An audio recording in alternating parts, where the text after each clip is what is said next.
Assalamualaikum warahmatullahi wabarakatuh. Selamat jumpa kembali teman-teman semua dimanapun kalian berada saat ini. Mudah-mudahan kabar kalian semuanya sehat walafiat dan berbahagia tentunya bersama keluarga. Dan juga saya ucapkan selamat berjumpa untuk semua teman-teman, khususnya para pengelola penggilingan padi baik tingkat senior, penengah dan juga tingkat bawahan. Saya ucapkan selamat berjumpa di saluran Restu Bunda Channel. Nah teman-teman semua, alhamdulillah kita dipertemukan kembali. Dan alhamdulillah saya masih bisa berbagi tutorial yang mungkin bisa bermanfaat untuk teman-teman semua mengenai permesinan dan tutorial-tutorial penggilingan padi. Nah pada kesempatan kali ini saya mau berbagi tips, yaitu cara pembuatan bantalan pengurai padi dan beras.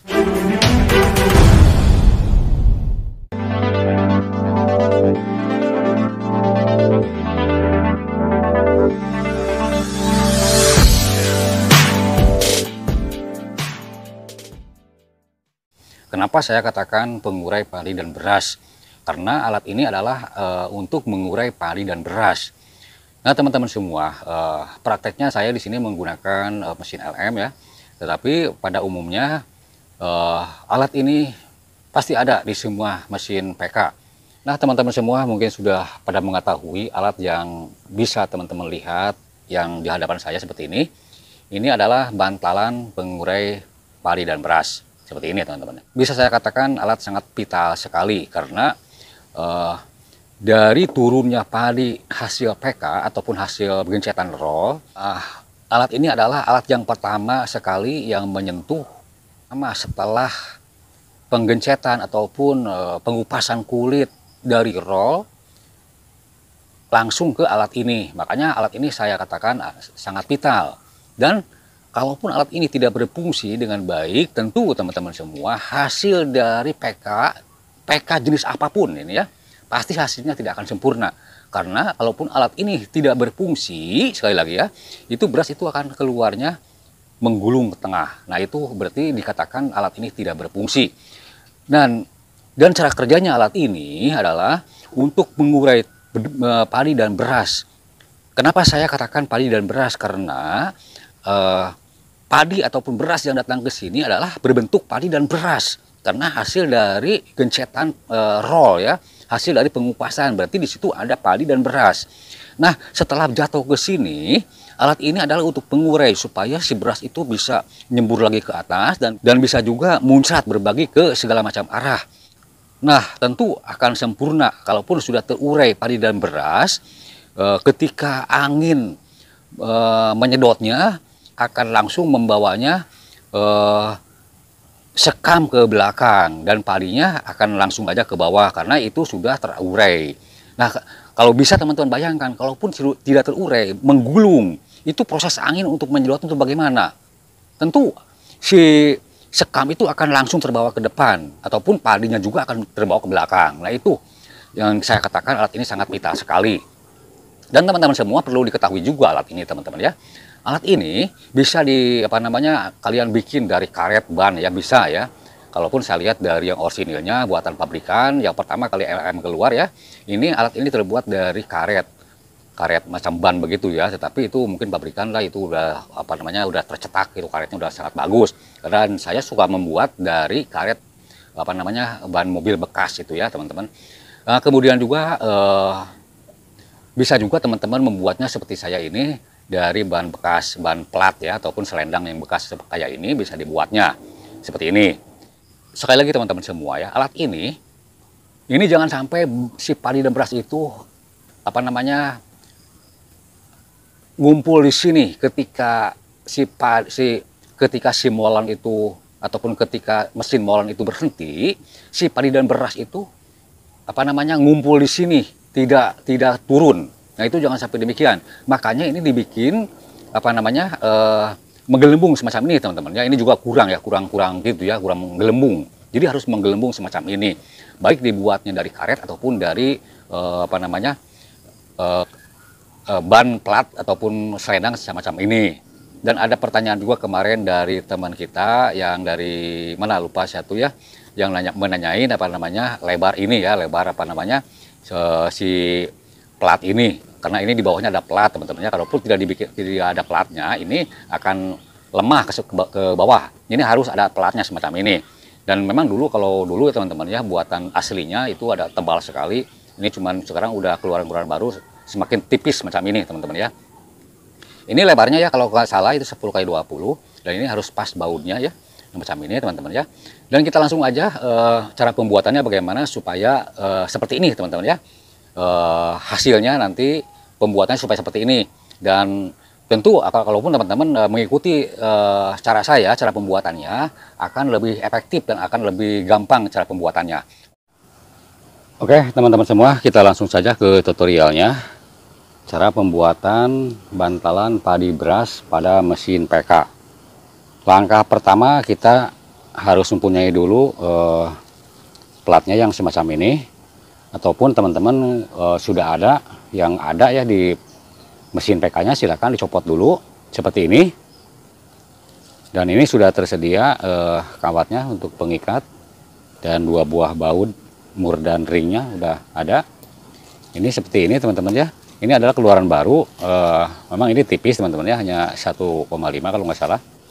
Tetapi ini walaupun tipis teman-teman ya, sangat kuat karena tersanggah ya sama besi yang panjangnya itu. Nah ini kita buka aja seperti ini. Dan kita sediakan juga bahan bekas yang baru juga boleh teman-teman ya. Cuman di sini saya akan menyediakan ataupun menggunakan bahan bekas seperti ini. Dan ini sudah ada bekas saya memakai kemarin seperti ini teman-teman ya. Ini bahan bekas. Kenapa saya menggunakan bahan bekas teman-teman ya? Karena kalaupun bahan bekas seperti ini, jadi sebelah sininya yang mau saya pakai nih teman-teman ya. Karena ini udah ada semirnya semacam ini. Tapi teman-teman kalaupun pakai yang baru juga boleh ya, kalaupun menggunakan bahan yang baru. Tapi saya sudah terbiasa menggunakan bahan bekas seperti ini teman-teman ya. Dan ini teman-teman ya, kita cetak ininya, si kaleng ininya di sini, kita potong di sini. Jadi kita memanfaatkan bahan yang bekas aja seperti ini. Kita ini potong dan dipotong.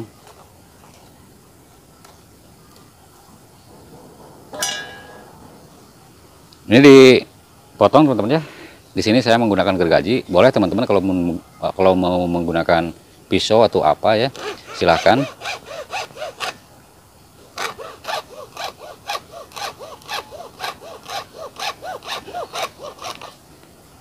Nah seperti ini.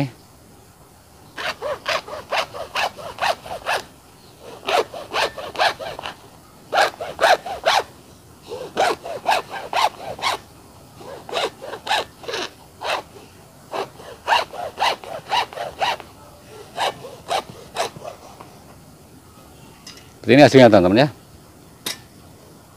Dan kita bikin satu lagi.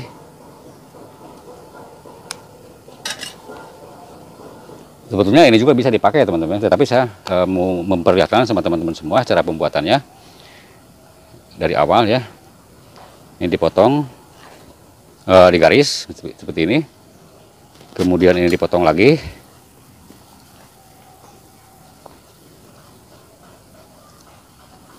Nah ini aja lah yang pendek nih.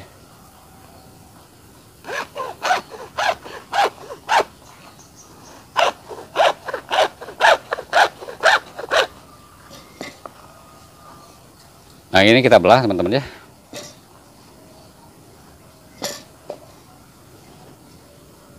Dibelah.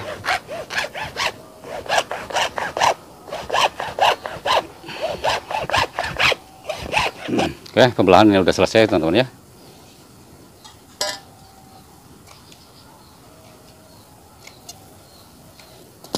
Nah ini jadi bagian ininya yang mau dipakai, bagian atasnya ya, ataupun bagian ini yang ada semirnya ini. Nah ini potongannya kita bikin 2 teman-teman seperti ini ya, supaya lebih bagus hasilnya. Nah ini diposisikan persis ada di tengah-tengah seperti ini teman-teman ya. Ada di tengah-tengah. Dan digencetkan sama ininya, kalengnya.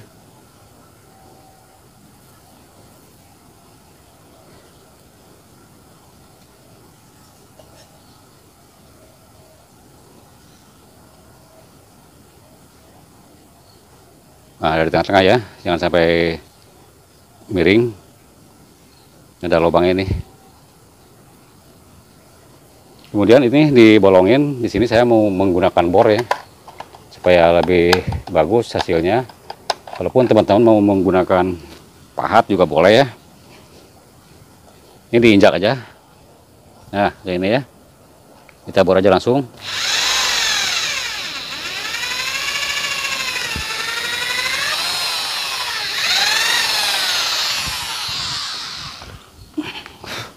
Nah, ini kalaupun sudah dibor macam ini teman-teman ya. Nah, ini kan tapi awas ini jangan sampai copot ya teman-teman ya.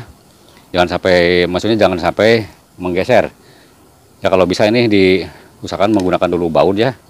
Walaupun teman-teman ragu ini, silakan aja menggunakan baut dulu ya di sini supaya ini ngepas ke sininya. Dan ini saya langsung jepit aja ke sini. Usahakan ini yang bawah harus di tengah-tengah ya. Dibor lagi.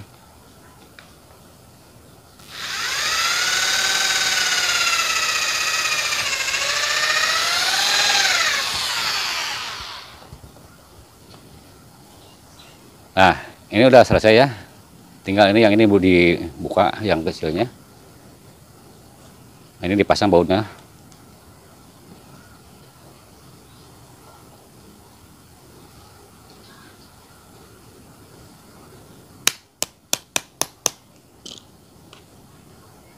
Satu lagi.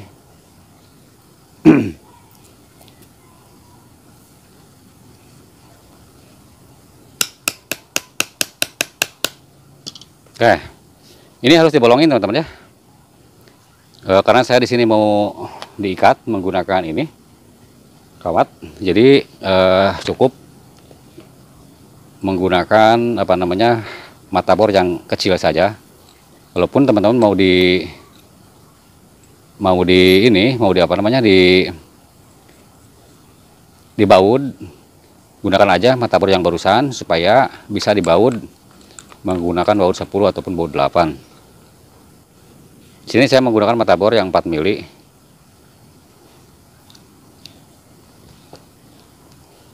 Dan teman-teman sekali lagi ya, kalaupun teman-teman tidak ada bor, silakan aja dibulatin dulu menggunakan balpen macam ini. Ya, macam ini. Kemudian ini si bautnya dibuka, nanti ini bisa dibolongin menggunakan pahat ya. Bisa tuh kelihatan bautnya. Karena saya ini untuk mempersingkat waktu, jadi mau dibor saja semacam ini ya, menggunakan mata bor yang 4 mili.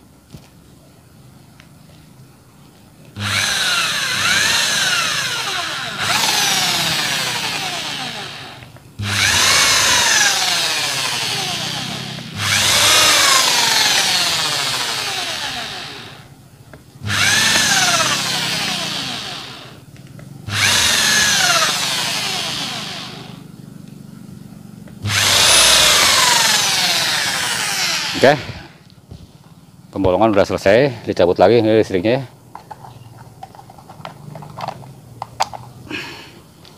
Ini dibuka baut-bautnya. Nah, kalau udah selesai begini teman-teman ya, ini sudah selesai. Ini ambil yang kecilnya, yang 2 ini. Silakan teman-teman kalaupun mau menggunakan 1 boleh ya. Ini saya mau menggunakan 2 saja supaya benar-benar kembung nantinya hasilnya. Nah, bautnya dipasang seperti ini. Terus murnya belum, itunya ringnya ya, maaf ya, ringnya belum dipasang nih.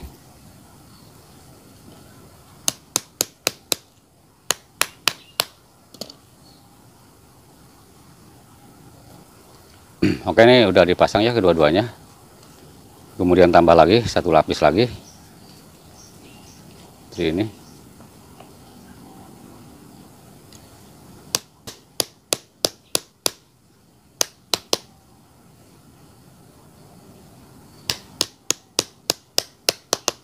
Nah, seperti ini teman-teman ya. Kita langsung pasang saja. Dan nanti pemasangannya harus pas teman-teman ya. Mana bagian atasnya dan mana bagian bawahnya. Ini benar-benar pas. Ya, sepertinya begini ya. Nah, ini dipasang seperti ini.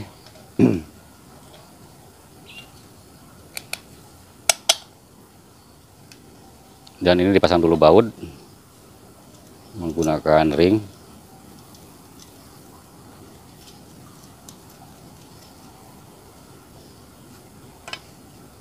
Ini yang biasa saya lakukan macam begini. Kalaupun teman-teman punya cara lain, silahkan ditulis di kolom komentar ya.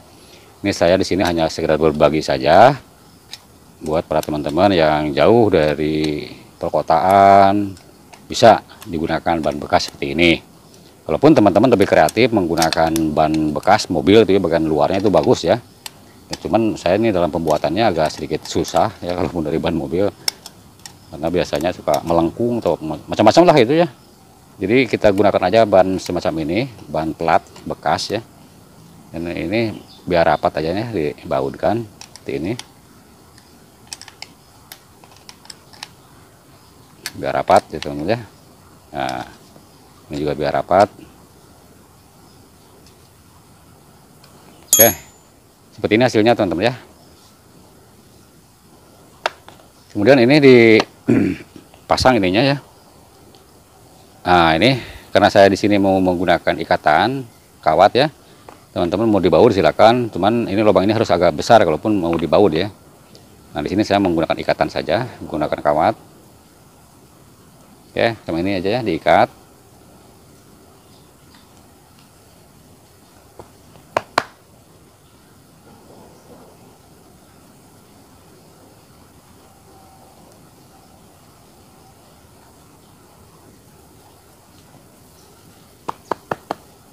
Nah, ini biar rata ya antara sisi kiri sisi kanan, biar rata.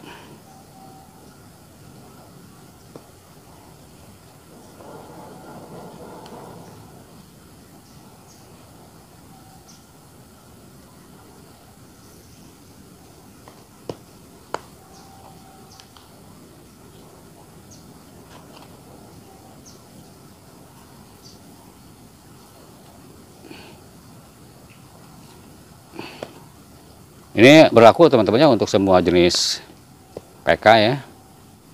Semua jenis PK juga harus menggunakan bantalan semacam ini untuk pengurai padi beras ya. Kenapa saya katakan padi beras? Karena yang datang ke sini, yang turun dari roll itu berbentuk padi dan beras ya. Makanya saya katakan padi beras ya. Nah, ini diikat sama ini. Biar bagus teman-teman ya pengikatannya, karena jangan sampai melekat nantinya. Nah, kemudian ini dikencengin semuanya ya.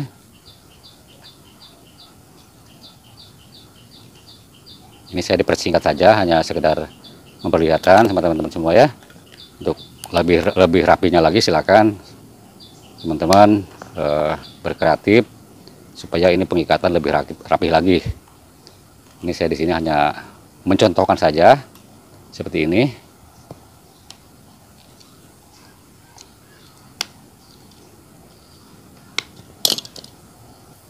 Dan kawatnya ujungnya itu dipotongin semacam ini teman-teman ya. Kemudian kita lipatkan ke dalam ini.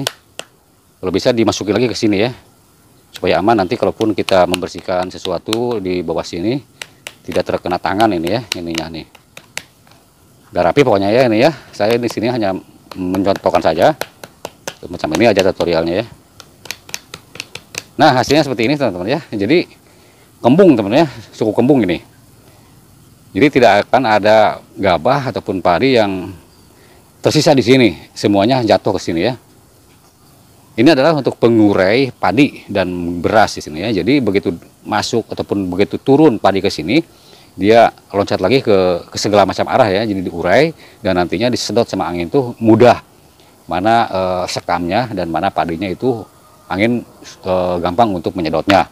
Adapun masalah pemasangannya ini, nanti ini dibuka lagi ya. Bautnya dibuka, dua-duanya dibuka, kemudian kita pasang seperti ini teman-teman ya. Nah, seperti ini masalahnya. Dipasang seperti itu ya. Dan ini ada satu pertanyaan, kenapa ini tidak di luar bautnya ya, tidak semacam ini. Ini di dalam pemasangan bautnya. Ya. Dan kenapa ini tidak dibolongin? Dan kenapa ini dibolongin ya? Dipasang baut di dalam, tapi dibolongin ya. Pertama ya, yang jawaban saya, kalaupun pemasangan seperti ini teman-teman ya, bautnya di luar, ini juga nggak apa-apa, bagus teman-teman. Cuman lama-lama ini gelung dari baut ini akan habis sama beras ya, ataupun sama padi, ya, akan mengecil dan nantinya susah untuk membukanya. Nah itu, kalaupun cara begini ini terlindungi ya, si bautnya ada di dalam ini, dan baut lubang ini tetap aja harus ada karena nanti untuk mencetak tadi lubang-lubang tadi teman-teman ya, lebih mudah. Dan kenapa ini menggunakan kawat semacam ini, dan ini untuk penggantian nanti lebih mudah teman-teman. Jadi ini harus dikontrol dan ini harus sering diganti. Mana yang harus sering diganti? Ini bagian atas yang ini yang akan habis ya. Si ban yang bagian atas ini yang akan habis. Kalaupun yang dalam yang ini jarang habis. Nah ini teman-teman lebih efektif dan lebih efisien seperti ini. Oke, terima kasih banyak kalian sudah menonton video saya dari awal sampai akhir. Mudah-mudahan ada manfaatnya, terutama buat Siswono ya, yang bertanya soal ini dari Pekalongan, katanya berapa jumlah ataupun lebar plat yang dipakai ya. Kalau untuk aslinya ya, yang orisinilnya bawaan pabriknya saya tuh kurang tahu teman-teman ya.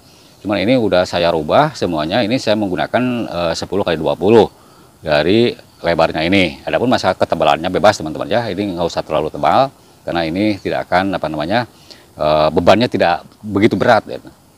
Oke, sekali lagi terima kasih banyak, mudah-mudahan ada manfaatnya dan ambil yang baiknya, buang yang jeleknya. Sampai jumpa di video berikutnya. Wabillahi taufiq wal hidayah. Wassalamualaikum warahmatullahi wabarakatuh.